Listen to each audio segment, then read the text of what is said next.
بسم اللہ الرحمن الرحیم اللہم صلی علی محمد وعلی محمد وعجل فرجہم۔ ہم جانتے ہیں کہ آج عید غدیر کا دن ہے۔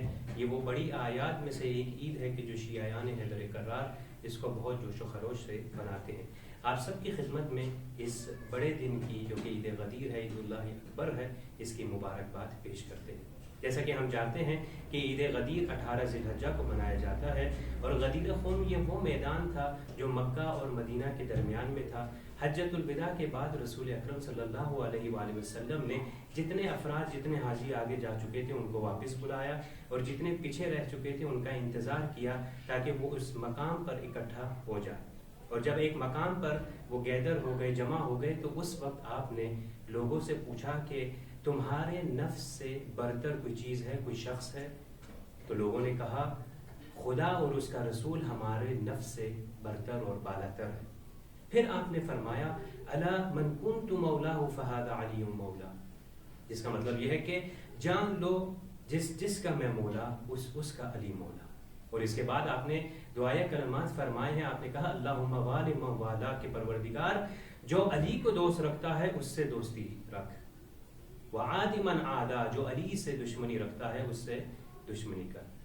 تو یہ غدیر خم کا میدان تھا۔ اس سے ہمیں بہت سے لیسنز ملتے ہیں، اور جیسا کہ ہم جانتے ہیں کہ آج جو ہے غدیر کا دن ہے، اس کے اعمال اور آداب جو ہیں وہ روایات کے اندر وارد ہوئے ہیں، اور اس میں بہت ثواب ہے۔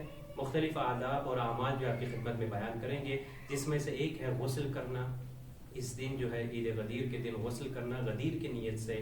پھر جو ہے روزہ رکھنا۔ روزہ رکھنے کے بارے میں بہت سے ثواب آئے کہ جو شخص روزہ رکھتا ہے اس کو جو ہے بہت ثواب پروردگار جو ہے عطا کرتا ہے۔ اسی طریقے سے اطعام کرنا، دوسروں کو کھانا کھلانا۔ دوسروں کو کھانا کھلانے کے بارے میں امام صادق علیہ السلام فرماتے ہیں کہ اس دن جو کسی ایک مومن کو بھی کھانا کھلائے گا، اطعام کھلائے گا، کھانا کھلائے گا، اور اس کو روزہ چاہے افطار کرائے، جس طریقے سے بھی آپ اس کو مدد کرتے ہیں، فیڈ کرتے ہیں، کھانا کھلاتے ہیں، تو پروردگار لاکھوں پیغمبران اور صدیق کا ثواب دے گا۔ اور اسی طرح روایت کے اندر ملتا ہے کہ 1 ملین شہداء کا ثواب آپ کو ملے گا۔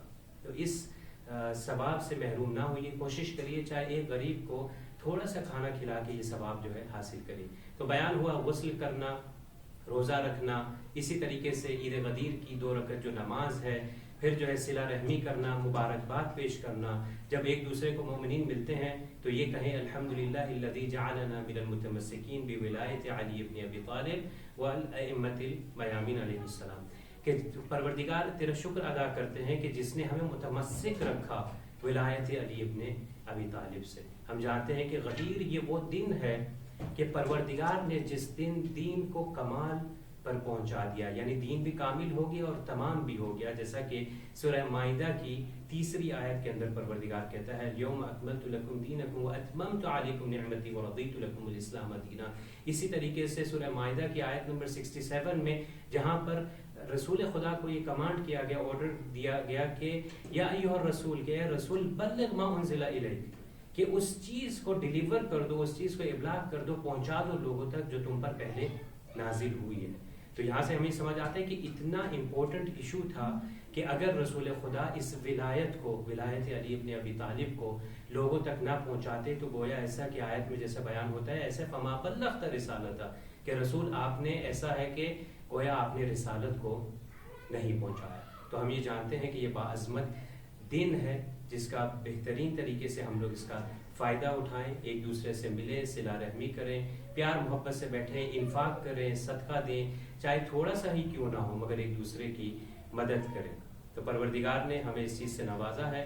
ہم دعا کرتے ہیں کہ پروردگار محمد و آل محمد جو ہے ہمیں اس دن کے صدقے میں علی ابن ابی طالب اور ائمہ علیہ السلام کے ساتھ متمسک رکھ، دنیا کے اندر ہمیں اہل بیت علیہ السلام کی مقدسہ جو حرم ہے ان کی زیارت نصیب فرمائے، اور آخرت میں ہمیں ان کی شفاعت نصیب فرمائے۔ والسلام علیکم ورحمۃ اللہ وبرکاتہ۔